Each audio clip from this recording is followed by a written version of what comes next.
Hey friends, if you wish to fix error code 8007012A on your Windows computer, then please watch this video. The first solution is to simply reboot your system. Right click on the start button, select shutdown or sign out and then select restart. The second solution is to run the Windows Update Troubleshooter.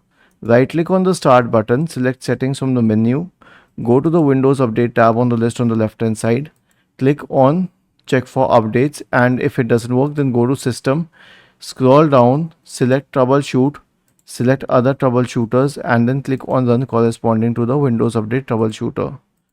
The next solution is to check the status of services related to Windows updates. So for this, search for services in the Windows search bar and open services, and then scroll down to the Windows Update service.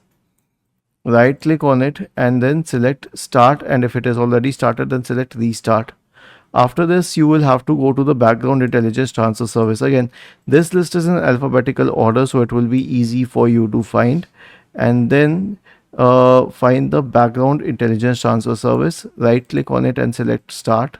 And last of all, there is something called as cryptographic service. So scroll down, right click on cryptographic service and select restart and then click on yes.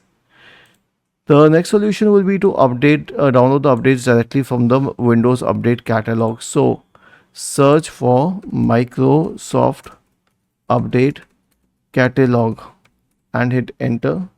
You can go to catalog.update.microsoft.com and now search for it in the MMYYYY format. I'll tell you how. For example, the latest month is May 2024. So type 05-2024 and hit enter. This will show the latest updates, and if by chance you are searching for it earlier this month, let's say in the first week of this month, maybe an update is not there, so try searching for it for the previous month. Now corresponding to the latest update, click on download and then click on this MSU file here, and then finally click on open to install it on your system. The last solution is an SFC scan. Search for command prompt in the Windows search bar and click on run as administrator to open the elevated command prompt window. In the elevated command prompt window, type the command sfc /scan now and hit enter to invoke the SFC scan. Was this helpful? If yes, then please subscribe to the channel, and if not, then let us know in the comment section of this video on how we could help you further. Thank you for watching this video and have a nice day.